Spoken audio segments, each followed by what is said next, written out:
Today we're talking about the crazy Minecraft movie screenings, the newest video game hotness blueprints, and all the latest from Nintendo's launch details. Plus, stick around to hear our predictions on Switch 2 pre-order dates and price.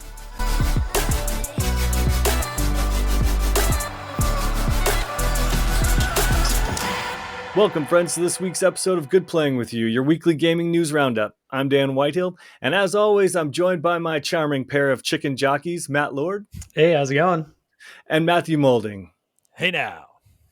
We've got a ton of crazy video game news this week, so let's jump into the headlines of the week.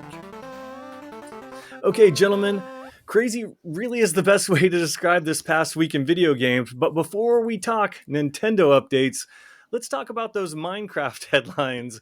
Those have been nuts, and I didn't even see them coming. Moulding, you had this story. Yeah, for me, this is the biggest story of the week. Screw Nintendo Switch stuff. Like this is my story of the week. It's crazy. It was all over the internet this week, but I'm taking this right from John Walker at Kotaku.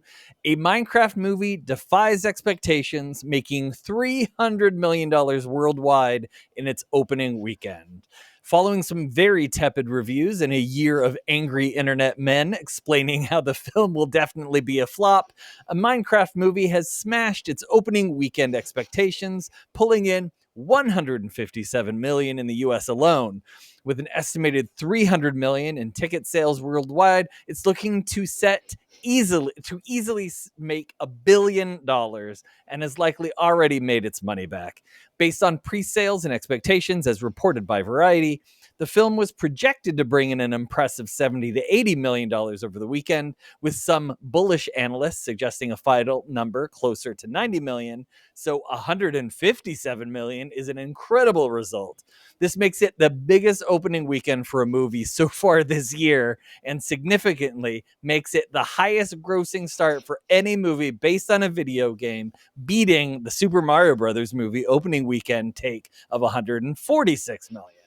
Though I wouldn't call us angry internet men, although we can get angry about some things, we certainly did pan this movie when we discussed the trailers at the beginning of this year and at the end of last year. So it just goes to show that no one really knows anything. But before we get to the next story on this, any thoughts from our peanut gallery? Are you guys planning on seeing this movie now that you know it's gotten such great response?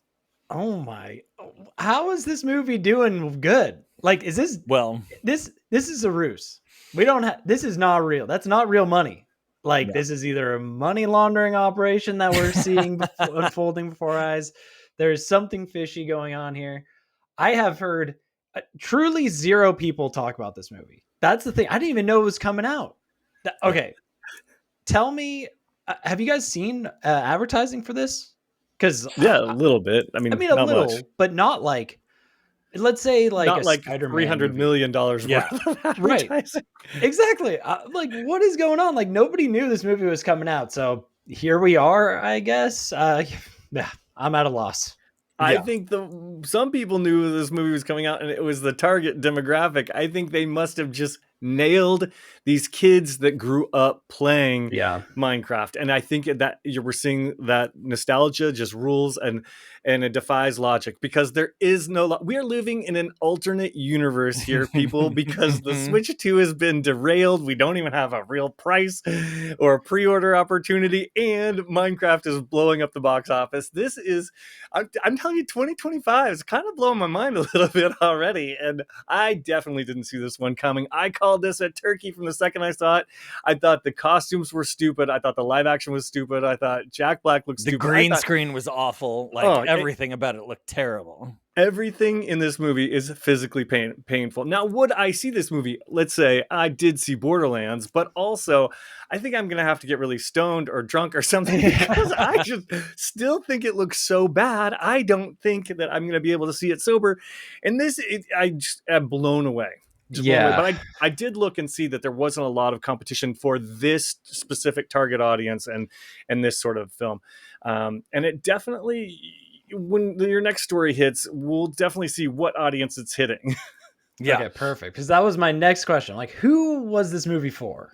So yeah. Malding, So go that on. goes on to this crazy part. So this is the real story, in my opinion, and might be our opinion, from Zach Zwiesen, also of Kotaku. A Minecraft movie's chicken jockey meme causing chaos at theaters with at least one incident involving the police. There is a scene in which the characters are forced to fight in a ring. At one point, a chicken enters the arena, and then a baby zombie is lowered onto the chicken's back, creating a chicken jockey, a rare sighting in the actual Minecraft game. The line and moment, which first appeared in a trailer, has quickly become a viral meme online thanks to social media and TikTok. And while most of the time people just shout out the line and laugh, some showings have reportedly become more chaotic as younger fans and teens toss popcorn, scream, and record the action. And at least one of those incidents reportedly led to police being called to remove the troublemakers. According to reports on the incident, the crowd was so rowdy and chaotic that eventually the police were called, and some of the people who allegedly started the chaos were removed from the theater before the movie could continue. Other scenes in the movie, including Steve's introduction early in the film, have also become popular moments at which to scream and clap, and one theater seems to have even put up a sign asking people not to do it. As for why this is happening, Zach Zwiesen believes it's a combination of factors. For one, Minecraft is a very popular game, and it's especially popular among younger audience members, which we just discussed a little bit, who might not regularly go to the theater. Another part of this is that a lot of these young movie goers are irony poisoned and believe genuine emotion and reactions are cringe, so they overreact to things like Chicken Jockey to mask their actual feelings about something. And of course, there's the fact that these videos are going viral online. Now, this is me talking. I don't care if it makes me sound like a no-fun old man, but I'm going to agree here with Mr. Zwiesen. Throwing popcorn, spraying silly string, dumping garbage is all super loser behavior, in my opinion. The people that work at these theaters did not sign up for this kind of stuff and don't deserve to be cleaning up after Neanderthals. Don't be a dick to people working hard to make sure that you can enjoy a movie. This makes me never, although I can't imagine this happening at the Grove, which is a big movie theater here in Los Angeles. So I can't imagine that happening there, but this is the kind of thing which would make me absolutely not go see this movie in theaters. Would you guys ever, I can't imagine you guys would participate in something like this, right? No, you're giving me a nod like you would? Dan's Look, ready. I think this is probably the most interesting thing about the movie. And my guess is, and Mr. Zwiesen can pontificate as much as he wants, but he's overthinking it. My guess is the movie sucks. And it's so boring that something ludicrous happens and the audience is so bored they latched onto it. And then it is social media kind of blowing it out of proportion. By the end of the weekend, these videos I saw everywhere. I saw them more than the advertising for the movie itself. Oh, and absolutely. they continually got out of control. I too sympathize with the people who have to work in the theaters and clean this up. That is definitely the sad part. But the good part is these kids deserve some lightness and they deserve to cut loose, and they deserve, if throwing a little popcorn is the most rebellious these kids get, then I'm for it. I think it's funny. Yes, it's bad. Yes, it's awful. Yes, it's a horrible experience. I feel bad for single mothers who bring their children and then have teenagers freak out around them. But, a little spontaneous, joy isn't a bad thing. I'm going to go out on a limb here and say this was all a PR move. I think there's been none of this is nobody's cooking this up, is my opinion. I think they're going out. They might have had some plants in there with some bags of popcorn, throwing it out at these, let's create a viral moment. I feel like all these different PR firms are all about that. It's like, we haven't seen a single shred of advertising, but we see this viral video over and over again. I mean, I love Zach's analysis on it. It's like the irony. I like that, actually. That's so true. Like, maybe they're overacting it. And then Dan, I do like that if it's genuine, I can appreciate a little like rambunctiousness here and there, because I feel like we really don't cut loose all that much at all. But I definitely feel bad for the movie theater folks who are having to, work overtime to clean up, because there is shots of the floor after this sort of situation. And I just like my jaw dropped. I couldn't believe how much popcorn is truly everywhere. So it's interesting. I mean, who knows if it was a viral thing and it was just a stunt, but hats off to him. It worked, because that was crazy. I can't believe like people were just chucking popcorn like they were. So got everyone talking.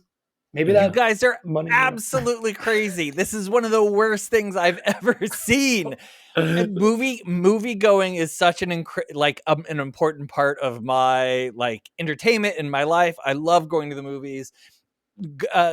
Avengers Endgame, seeing that movie in theater I will remember that until the day I die. It was an incredible experience where everyone was really into it and cheering and everything, but no one threw any popcorn. No one sprayed any silly string or threw garbage. Like that is not the way you act in a civilized society. I am completely against it. Anyone that's for this, I think you are absolutely wrong.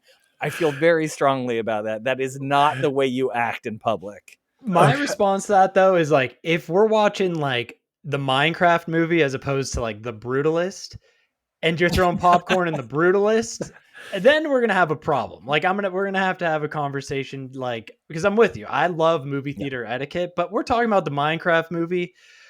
I'm imagining this is a theater full of kids who are just like looking for any reason to just like let loose a little bit. But I agree. I mean, if you're watching this on YouTube, you've seen the video. We've put it up here, and you see that it's basically like all young boys that are doing this, and no. I think there's a history of this, though, like with the Rocky Horror Picture Show and sing-alongs and stuff. Like if singing people get sing-alongs, then rowdy boys can have throwing popcorn. I do think that the studio should be smart and lean into this, and they should sponsor some branded Minecraft brooms, and then they hand them out and have everybody try and clean up before they get to go home, because maybe that will make things easier. But there's no way that this is the worst thing that has happened to our society, because Crocs already happened. And that was the worst thing in our society. So everyone's fine. No. We're fine. No. I know some people in the PR department at Warner Brothers, so maybe I'll ask her if she had any hand in this, and maybe I'll get a little inside. Barbenheimer happened, and I don't think that they were that clever. I think this is a natural thing. I believe it. I think it's funny that Lord thinks it's a conspiracy theory, but anymore it's like you're in the industry for a little while. Even at E, you hear these little PR things that come along. You're just like, they cooked that up? What? I can't believe that. And so, I watched too much of The Arrangement, also another E classic. Okay. They definitely lean in and fan the flames when things get crazy, or sometimes they try and calm them down, like poor Nintendo in crisis mode. So I know last week we talked all about the launch, and I'm sure everyone's aware of all the headlines and crazy and tariffs and pricing that happened last week. But now I just want to quickly go over a few updates with you guys to get your opinion on them, because we're kind of in a holding pattern now, and there are a few factors here at play. So let me just go over each segment. I've got like 3 segments real quickly, and then just bounce them off your bean brains and get your opinion. Okay, so it's safe to say that poor Nintendo is having one of the toughest console launches in recent history. Literally, the day they unveiled their new console Switch 2 last week, US President Trump announced huge international tariffs. And I'm talking huge tariffs. If I could do an impression, I would do it. Me too. I want to try the biggest tariffs you've ever seen, the greatest tariffs, the best in those. It's the greatest tariffs ever. And since then, we've seen a bit of an update. So China's tariffs, poor China, has now risen to 145%. And the rest of the world has been given a reprieve of only 10% of tariffs for the next 90 days, while they're kind of like having meetings or sorting things out. Now, initially, Nintendo, they make most of their consoles in China, but also Vietnam. But then Vietnam was also hit with the 46%, and now they're at 10%. And anyway, as a side note, really interesting, Bloomberg showed a graph of the amount of imports from Nintendo coming from Vietnam, and there literally is the hugest spike as they are trying to stockpile as many Switch 2s as they can before the launch.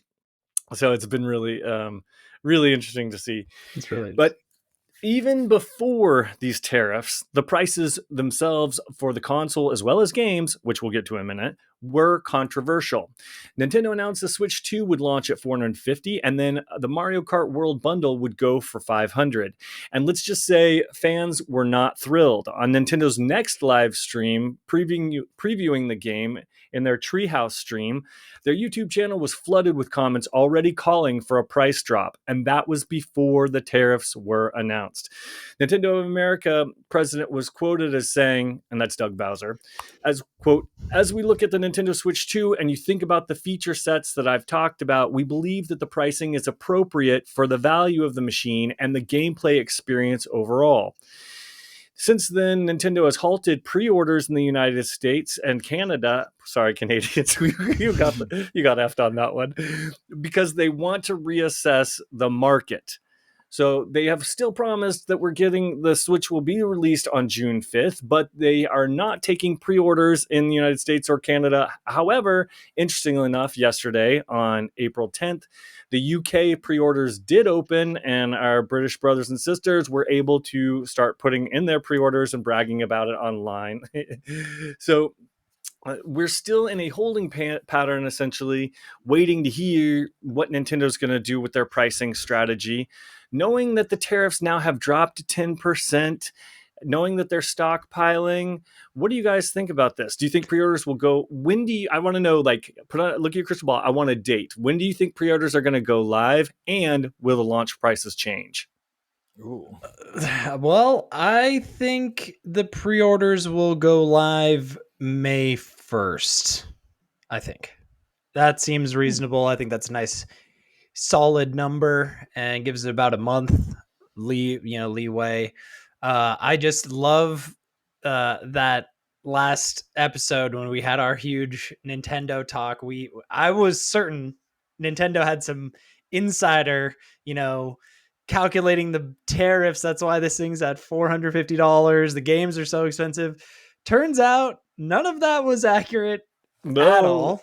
I wish. That is crazy. So like, I think this thing is gonna bump up. I think it could be 500 off the rip. Like, so 500 for the base and 550 for Mario Kart World. I think it's gonna be 500, okay. 550. Okay, and May 1st. All right, good. May 1st. Yeah. Malding, your thoughts? I think next week is when pre-orders are going to go live for the US and Canada, and I think they are actually not going to increase the price. I think they have had so much pushback from us, from the games media, from gamers, that they will risk alienating some people if they increase that price anymore. So I think they're going to keep it exactly the same, especially if this tariff reprieve is 90 days. Even though it's China's the same, I think, you can't even guess what's going to happen. For all we know, China will pull back their tariffs, we'll pull back our tariffs. Like, we don't even know what's going to happen. But my guess, price is the same, and next week for pre-orders. Good predictions. Interesting. Yeah. I got to agree with you both. I think you both are making solid points, and I don't mean to split the fence here, but I think that they're waiting to find out how many consoles they can get into the United States from Vietnam, and they are sitting there trying to do back the napkin math, saying, okay, if we can get this much in and we're going to have this much tax, like they're trying to figure it out. They are, I'm guessing, going to be meeting with President Trump, people from Japan and Vietnam and that sort of stuff to try and figure something out. He's no stranger to changing his mind very rapidly. So like you said, I think these things could be a thing of the past, except for China. I think that's a separate case.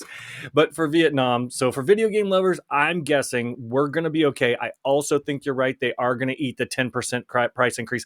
They know that the audience is already complaining about the price, so they're going to eat it. They're not going to raise it anymore, although clearly I think they could. So I wouldn't be surprised. So my guess would be, I like Lord's May 1st, but I like your price of keeping it the same, Malding. So very interesting. But let's just say, if they, Malding, you nailed it. If they've raised the price of this thing, oh my, I think that could be like, I think that's like the death knell. Yeah, I think they're in a delicate situation where they've reached the max that they can do, and I don't know that they can do it anymore. And I also think that there's a situation where President Trump is so subject to flattery that Doug Bowser could get in there and be like, listen, we'll do a little bit of this, you do a little bit of that, and get an exemption to it. You never know what's going to happen. The next thing you know, Trump is on the front lawn of the White House reading price with a points, switch in his hand. Yep. Yeah, with the switch, exactly. I'm just trying to say, like, I don't know, something about Doug Bowser. I'm just saying, can we get back Reggie now? Like, I don't know. Well, I mean, I don't have time for the full story, but Reggie did kind of like, they said low key kind of burn Nintendo because he tweeted about the price of their launch, the $10 launch game and how like pack-ins are normal and that sort of stuff. But he did a little tweet about it. So Reggie did kind of like dip a toe in the water, but so that was very interesting. But I think it's coming from the top a little bit for this one. I know. Yeah, I couldn't help myself. Sorry, Doug. You're in the crosshairs now.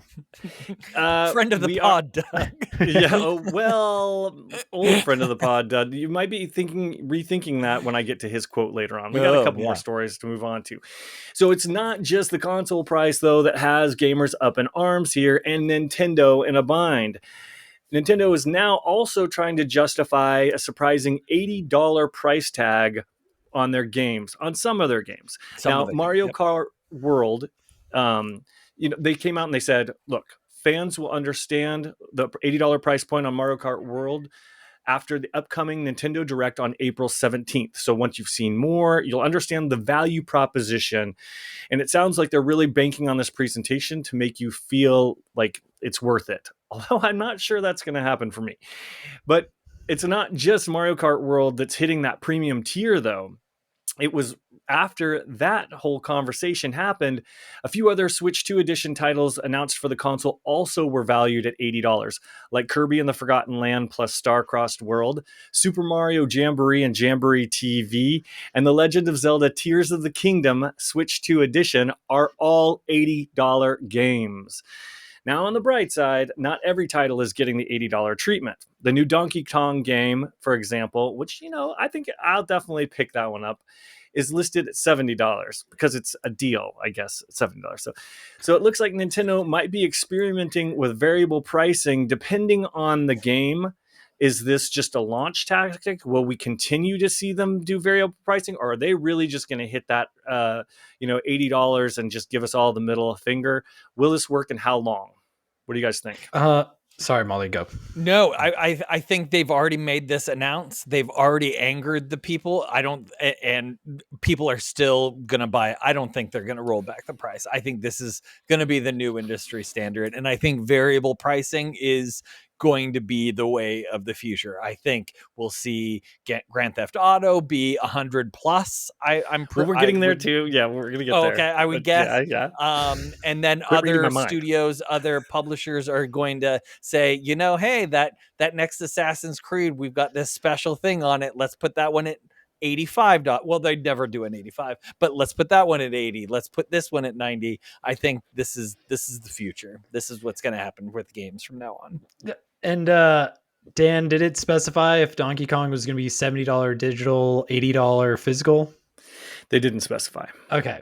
Because like that to me is still, first of all, variable pricing. Like, we're gamers. I think we can, roll with it. We understand it. Like, it's annoying, but like, if you don't understand gaming and you have a million prices coming at you, that is just, I think, such a bad consumer, like, it's just bad. Like, you don't want to just have so many different price points coming at you and you're just like a mom who's trying to buy their kids video games.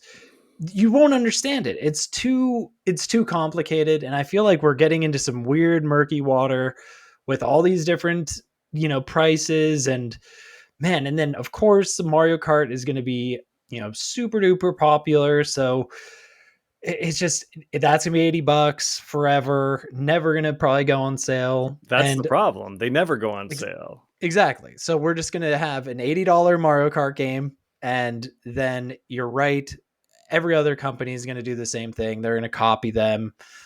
Huge price increase across the board, and who would have guessed it's Nintendo doing the evil bidding? Yeah. Yikes. Well, I got to be honest with you, gentlemen. I think Nintendo has overplayed their hand here, and I think they've done it significantly. Now, looking back at the sales of Mario Kart, it was the number one selling game from them this past generation at 75 million sales. So it's easy to say, well, crap, we sold this one so cheaply and sold 75 million. Let's tack on another $20 and see what happens. Because even if, and you've got, this is the NBA asshole in the corner office who's like, if we sell 5 million less, but we charge $20 more, we make, and they are clearly catering to the richer people. They're going to make more money. They probably will sell less and they'll be better off for it. Or will they? Because my theory here is, the second console never does what the first one does. If we look at the history of Nintendo and we see the NES sold really well, but the Super NES didn't really sell as well. And then you've got like the different handhelds. And it wasn't until like, okay, Game Boy sold well, and then Game Boy Advance, or Game Boy Color, they sold well, but not quite what Game Boy sold. And it wasn't until they do a radical shift, the DS. Oh my gosh, suddenly the DS is different and everyone bought the DS. But then the 3DS didn't quite do what the DS did. And then all of a sudden it's like the Wii, the motion controls. Oh my gosh, this is different. And we went from the Wii, like before with the GameCube, which was doing the same thing, to some motion control revolution. It did something different. But then the Wii U, poor little Wii U, like I think I'm the only one who bought it. But anyway, my point here is their follow-up consoles never do well. And we've all decided the mouse gimmick really isn't quite enough to move this sort of thing. I think they've overplayed their hand here. They're a little bit screwed with everything going on in the government, but they've super screwed themselves on the price of this software. Yes, I do agree people are going to buy it out of the gate, but it's the long-term health of this console that I think could be affected by this price point. However, I do think you're right, Molding, that the rest of the industry is headed in this direction. I don't believe in variable pricing. I think it's kind of bullshit because, to be honest with you, the Switch was $60 per game, and then it was only Zelda. I swear, only Zelda is $70, and then bam, all of a sudden $80. Come on, that's a $20 price hike from your normal price on a console. Go F yourself. Yes, I'm going to be a sucker on maybe one or two, but I'm going to buy far less software than I did before, and in the end, it's going to be Nintendo that's getting the short stick on this one. I think they've overplayed their hand. They're too greedy. They've screwed themselves, but they've also screwed us because I also think the rest of the industry is going to go this way. I don't believe in variable pricing because I think that the lower tier guys are going to think, well, if everybody's going 80, I should go 82 because that's the normal price. And gamers, for the most part, aren't going to care too much because they're like, shit goes on sale, but Nintendo just doesn't go on sale. And that's where we're super screwed. So I think there might be more to this story down the line, and the numbers will really tell, not this year, but in 2026 when the launch hype is over. I really wish you had an opinion on this. Yeah, I know, right? Sorry. No, but I feel like, I'm pissed. I think this sucks shit. No, yes, exactly. It sucks for all of us. Yeah.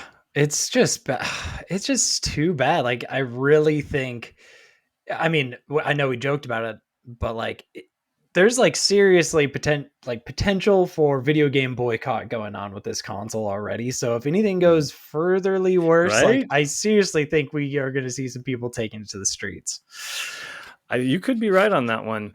But it's interesting because PlayStation boss Sean Layden, he was a former PlayStation boss, kind of disagrees. He said in an interview in Play Driven that Nintendo can charge what it wants for its first-party Switch 2 games because Nintendo makes compelling games. Some people might perceive the price increase for a game like Mario Kart World at $80 being hefty, Layton said, but in the end, people will buy it anyway. If it's the only place where you can play Mario, then you get your wallet out and you buy into it, and Donkey Kong and Zelda, the first-party exclusives, kind of mitigates the sticker shock, if you will, of these price hikes because you want that content so bad, he said. This is coming from IGN. Will people, do you think, adopt this $80 price point? Will they push back? And what does this say for the GTA, which is what Malding was saying? Now it was, the industry was like, oh, GTA might go to 80, might go to 100. And now I think this has sealed our fate. We're definitely getting a super priced GTA. But what do you guys think about this? I mean, how much can Mario and Donkey Kong and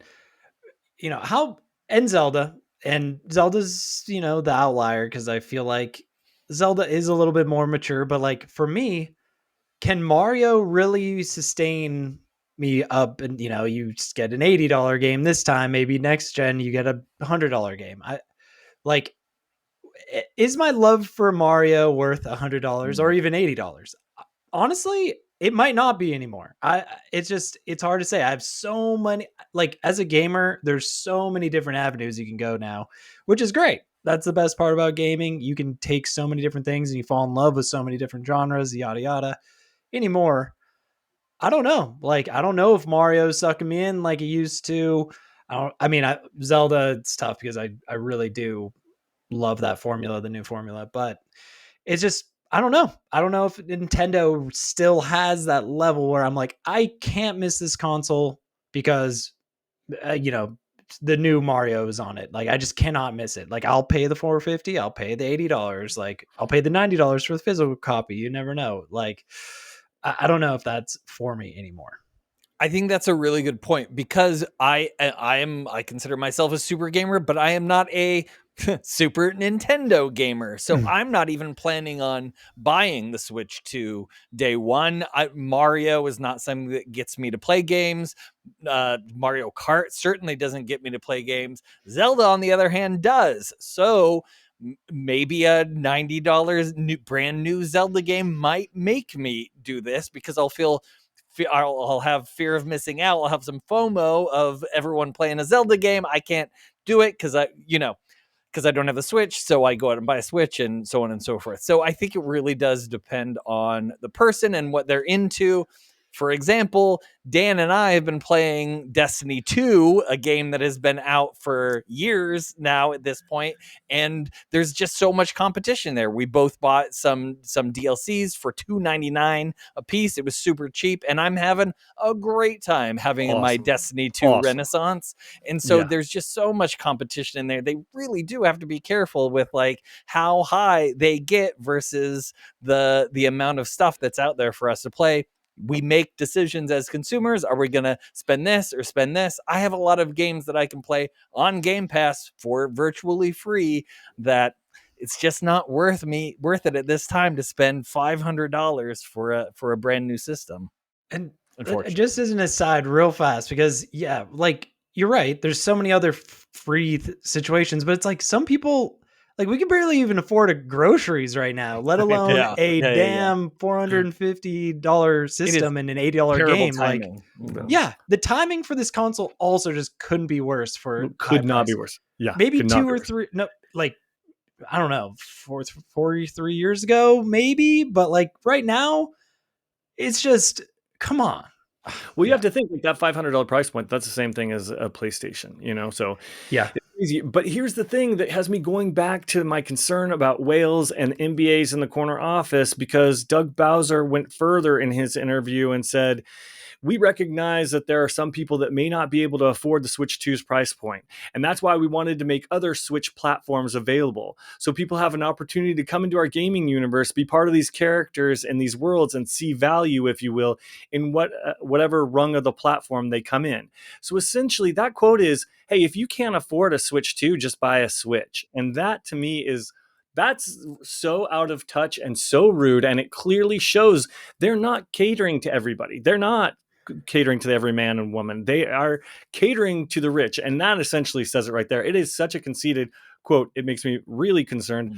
I already went off about where I thought the prices were going to go. So I just want to hit you with one more question. We move on. And I want it to be a number, just because I, like most people, video gamers this year are all obsessed about GTA 6. Hit me with the launch price point. First, you, Lord. I think they were kind of testing it to see what the reaction to the Nintendo price hike is going to be. So I'm not going to say it's going to be anything over 100. I think 100 is going to be the launch price for this thing. Molding. Oof. Jeez. We've been making the joke. We've been referencing it as being $100 game, but I think maybe they might see the pushback towards these prices and they might go 90. I think they might keep it at 90 and not because there is that that physical price of 90. Yeah, 90. That's what I'll say. Okay, then I'm going to go 80. So all of us essentially say there's no way the game is 60 or 70. We've got an 80, 90, or 100 on the board. My guess is why it's 80 is because they're going to want you to have an extra $20 still left over from your $100 bill and spend it on a shark card. That is a very good point. So that's why I'm thinking that. But speaking of making money hand over fist, surprisingly, Counter-Strike 2 seems to be doing just that. Lord, you had this story. Yeah, this is a crazy one, boys. So this comes from Read Wright's Jacob Woodward. Counter-Strike 2 loot box craze generates over 74 million in March. In March 2025, over 30 million cases in Counter-Strike 2 have been opened, and with each of these cases requiring at least a $2.49 spend just for the key. Valve is raking it in. In terms of what kind of cut Valve is getting, the company receives the full $2.49 from keys bought, as well as a 15% slice of the cases bought on the Steam marketplace. This model is clearly incredibly lucrative, with Valve pulling in more than 74 million just from March's keys. And that doesn't even include revenue from marketplace fees or the cut they take from skins resold by players. The actual number is likely way over 100 million once you factor in trading volume and marketplace activity, which continues to thrive around rare and high value skins. What's particularly staggering is the sheer popularity of this system, despite the fact that opening cases is essentially a digital spin of the roulette wheel. Oof. So, first I have to say, when you brought this article up, I looked at the date it was printed. I was sure this had to be an article. I'm like, why did Lord put an article in here from 2020? I knew it was not from today. And holy shit, it was from just the other day. I'm like, how is this practice still? I was blown away. And okay, just a little anecdotal, because I've been playing a lot of Counter-Strike 2 lately, late night. And I'm not going to lie, when you're in there with the boys and they're opening cases, you're like, I want to open a case. So I probably have spent $50 on cases. No way. Oh my gosh. And so my money is in there in this 74 million, and it's insane. The money just flies out. You're just like $2.50 like half of Mario Kart World. Yeah. Well, because the case that you buy is incredibly varied. It could be $5, it could be $2, it could be $10, and then the key is always going to be $2.50. So it is just like the money that you put into the account, you just see it like go away instantly, and then you get literally like a completely common, pistol skin or something. Oh, You're hell no. And I thought this was the end of loot boxes was a few years ago. I thought the end of gambling a few years ago. And now we're seeing it sneak back in and it being lucrative. This has me nervous for the future of games if other people hear about this money. That's what I'm trying to say. Like, is this going to be the downfall of Valve? Like, I really think... No. Well, I mean, you don't think? I mean, this is crazy money, and it's like, it is gambling. Like, people are coming after people for less. So this is crazy that this, like, central gambling is generating so much. But it's an adult game. I know nothing about this game. So can I ask a couple questions? Yeah. One, how old of the game is this? Well, Counter-Strike's been going on for like 2 decades. Yeah. Counter-Strike has, but what about Counter-Strike 2? Counter-Strike 2 is probably 4 years old now, or 3. Okay. 3 years old. So somewhere in there. And then can you get these boxes through gameplay? Like, is there any way to get them through playing? You can. You can earn about 1 a week. One case a week. And you still have to spend $2.50 to get the key. So, like, you could get a box and it could sit in your inventory forever. It never get opened. So they give you something and they say you can't open this unless you spend more money. It's in 100%. It's in your inventory. You can't. And I don't know how that's legal. Me either. Crazy. That sucks. No, it sucks. But it's just nuts. Like, it just really hit home when I saw that number and I was like, I was a part of that. That feels crazy. So crazy number, boys. Little Little Rose College Fund. We know where it's gonna go. Down the drain. Yeah. Just to a cute little pistol skin. Well, I'm telling you, just one more thing. It's insane. There's like there's knife skins on the marketplace that players resell, and they'll be like $10,000. $10,000. Wow. I'm So in it's the just wrong like- business. For real. So Well, that is completely disheartening that to hear that this monster of practices from the past are coming back to haunt us and people are profiting of it. That's pretty terrifying. So let's move on to some better news. It sounds like all the hipsters and journalists have been talking about a brand new game this week, as it seems like there's a new critical darling every month or so, and this one is Blueprints. I want to hear all about it. Molding, you've played it, you know the story. Tell me everything. Yeah, let me do the article first, and then I played a little bit of it today. I'll let you know. So it's a big Kotaku week for me because this is from Ethan Gatch. Has this story from Kotaku. 2025's highest rated Metacritic game is also a Game Pass and PS Plus release this month. Blueprints is an ingenious first-person adventure about exploring a house and uncovering its tantalizing, unexpected secrets. It's part point-and-click walking sim, part resource management roguelike, all wrapped up in a narrative mystery adventure, and it's already the highest-rated game of 2025 on Metacritic, and it hit Game Pass and PlayStation Plus yesterday. Blueprints has a Metacritic score of 92 with reviews from just over 20 outlets so far. That puts it at the top of the aggregation sites ranked list for 2025 and just 1 point ahead of Split Fiction. In the game, you're exploring a mansion that will be bequeathed to you from a dead relative if you can discover its hidden 46th room. Every time you hit a doorway, you can select from a set of rooms to draft, quote unquote, on the blueprints. Get it? Blueprints. For it to appear on the other side. This will impact what resources, clues, and additional doorways you find inside. Once you deplete your stamina for the day, you go home and rest, coming back the next morning to a completely blank slate to be drafted all over again with the help of everything you've learned and new room types you've unlocked. This might not sound like everyone's cup of tea, but a really nice bonus for Blueprints is that it is practically free for millions of players who have already subscribed to Game Pass on Xbox and PC and PS Plus and PlayStation 5. So, yes, I started playing it today, or yesterday, technically, and it's super fun. It's very interesting. It is definitely a roguelite. It has that elements of you're creating the game as you move through it. It reminds me of that game that came out a couple of years ago that was like an escape room game. I don't know if you guys played that. Gosh, I can't remember what it's called, but it was all like Escape Academy room. Yes, that was it. Thank you very much. So it's kind of got that Escape Academy aesthetic to it. I have to say, I'm kind of hooked. There are lots of puzzles.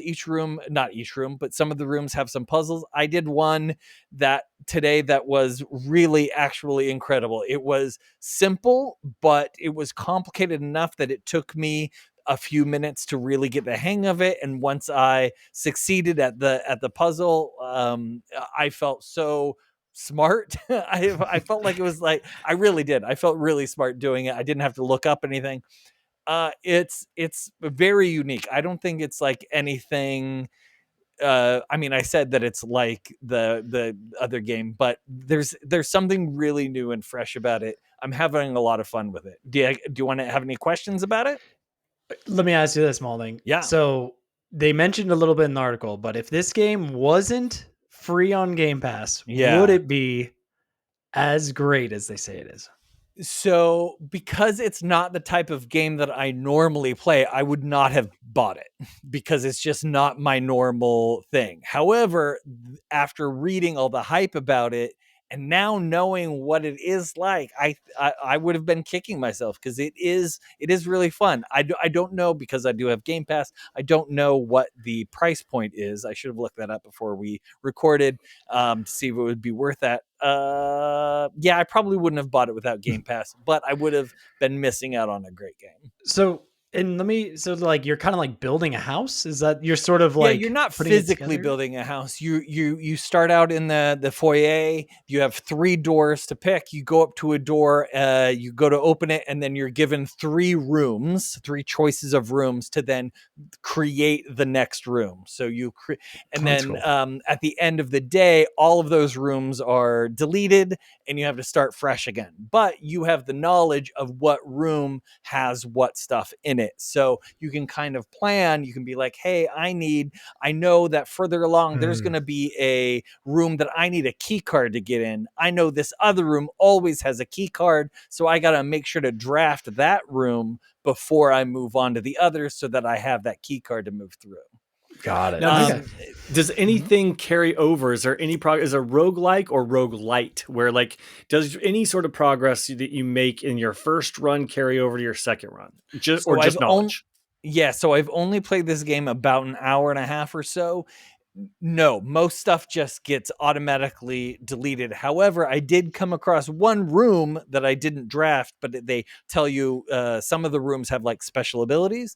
And this room's special ability was you can store an item here for your next run. Okay. So, say you find a magnifying glass, which actually is very important. A magnifying glass helped me incredibly with one of the little things. I could store that in the next run. If I am able to run across that room again, it would have that magnifying glass in there for me. Interesting. Yeah. I really, it's hard for me to explain because I'm not very good at explaining, but you got to try it to figure out. It'll click instantly what you're doing. I really tried out. It's fun. I mean, I love a surprise game, so this is a very big surprise. Like, never heard of it. Just coming out of the blueprints, I should Blueprints. say. And I see what you did it's there. it's cool. I love seeing that. I know, and I love that it's on PlayStation Plus and Game Pass so that we can all kind of experience it and talk about it. And hey, if it's good, we'll definitely talk about it on the next podcast. Yeah, absolutely. All right, speaking of things to talk about, let's move on to those listener emails of the week. Oh yeah. Well, this one's me, boys? So I should just kind of take this one over.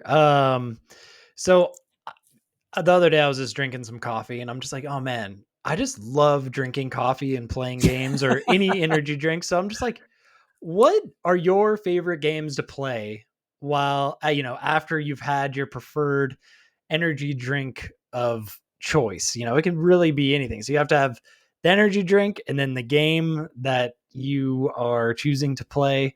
So Malding, why don't you go first? So I don't drink energy drinks, but I do drink a lot of Diet Pepsi. So we'll substitute it. Yeah, we'll right in Dan's ear, that's for sure. So we'll do a Diet Pepsi. I love cracking open a hard Diet Pepsi and playing with my buddies a Modern Warfare or a Call of Duty Black Ops 6, which just came out. I've had a lot of fun playing that game with friend of the pod, Brendan, and some other friends of the pod. And it's just really when it involves some like hyper focus, which I think the caffeine helps me out with because you're shooting dudes, you're running around. And also it helps me out with just being like feeling casual and enjoying a good time with my friends. So all those together do a really good job with me in Call of Duty. Great pick. Love Diet Coke. Dan, what about you? I would say for me, the same thing of like that focus. Sometimes I like the energy, but like having coffee first thing in the morning on a Saturday, I love to like really focus on something. And so I love games like Planet Coaster 2 that recently just came out. That is just so my vibe because I want to get in there and like micromanage and perfect everything and then build like the greatest roller coaster ever known to man. And then like a water slide that's death defying. And like you just kind of, you have these like fits of genius and then you build like these really cool things and you're just drinking your coffee and you're just going in there and micromanaging everything. And I don't know, I love that sort of thing. I get so focused on it and my theme parks end up pretty badass if you ask me. So that's got to be my choice. Oh yeah. Getting all tweaked out and having a good, water park or theme park burst of inspo. My first one, I gotta say, like, black coffee is always the go-to, but like I feel like also if I were to have an energy drink, I would choose to have either a ghost energy, which is just like complete garbage for your soul, or a C4, which is also really good as well. But so if I were to have blow any up one your of those, bowels, is that what those oh do? yeah, oh, definitely, I would jump on Apex Legends back in the day, and you would just be sliding around, getting all crazy, doing zip lines as you're a robot guy, like just having wild battles in Apex Legends. There was something about that game that just screamed monster energy, and there's even like a crazy character named Octane who like is tweaking out, running around. So Apex Legends is definitely my first pick on this adventure. Nice. What's my your next second one? Second one is Diablo 4. Like the focus that is involved in Diablo 4 of you just it's kind of like zenning out. There's kind of, well, maybe that's the opposite of focus. Yeah. But like it's almost like a meditative state I get into when I play Diablo, and you're just hunting for that next set of gear. The world is kind of shut out. It's just me and my cold Diet Pepsi and my barbecue potato chips, just really enjoying my time with that. Diablo 4 has got to be the one for me. Oh, great choice. Good times. Yeah, I went the opposite direction with my second pick too. I think I have known to enjoy a Monster or Red Bull on occasion, and this is usually later on in the day. When I want my shooter fix, and one of the most recent experiences I had that I had a great time while drinking an energy drink was with Destiny 2. Molding and I and another guy, friend of the pod, Jack, we did a dungeon with the three of us, and we had never done it before. I think it's called Prophecy, where you have to use like these different black and white motes to open up different things, and then you would rotate the world. And it was a perfect mix of having to concentrate and understand the puzzle and shooting guys in the face while trying to get the motes and stuff like that to open things up. And as Malding said earlier, just really, I'm hardcore into Destiny right now, enjoying all of that sort of extra content. And this was perfect for it because it was all of the action and it was the intelligence. It was just really perfect for it, and I had a great time. Oh yeah, that was a lot of fun. Yeah, can't believe you guys are still playing Destiny 2. I'm just like amazed. Jump back in with us then. Like, I'm they ready. got DLC. Gosh, they got DLC for like $2 or $3, and then the most gosh. recent one is on sale for $20, and it's a fantastic story. I just finished it. I'm super head into it, so you should join us. Have some coffee, jump in there. Why not? Yeah. My last but not least, I could not just black coffee and playing some Days Gone. There's something about just running over zombies, shooting, looting camps. Just it's one of those games where you can just get your jaw all nice and clenched and just go wild, and you're just hyped on an energy drink. It was my go. I played a lot of that. I played a lot of that on Steam Deck too. So I was kind of out and about, getting hyped up and playing on that, and it totally was great. So I have to say, I was super pumped when I saw you put this one in there, because I thought it was a little bit left field, but then it reminded me that the new updated version for PlayStation 5 is coming out on my brother's birthday of April 25th, which I'll be buying myself a gift. Happy birthday, brother. I'm totally going to pick up this new version. It's got a horde mode that's added to it. And besides you the love fact a horde that this game, mode. I do love a horde mode for sure. And besides that, the fact that this game is truly fantastic. So great pick. And also April 25th, people, it's only $10 to upgrade, but the new version comes out. It is criminally overlooked and a fantastic game. Agreed. Yeah. Thanks, boys. Yeah, that was a good question, though. I appreciate that one. Well, that pretty much wraps up everything we have this week. If you're watching on YouTube, please like and subscribe. If you're listening on a podcast, please tell like 27 friends. And on behalf of Matthew Moulding, Matt Lord, and myself, Dan Whitehill, thanks for joining us. And as always, good playing with you. Good playing with you. Good playing with you.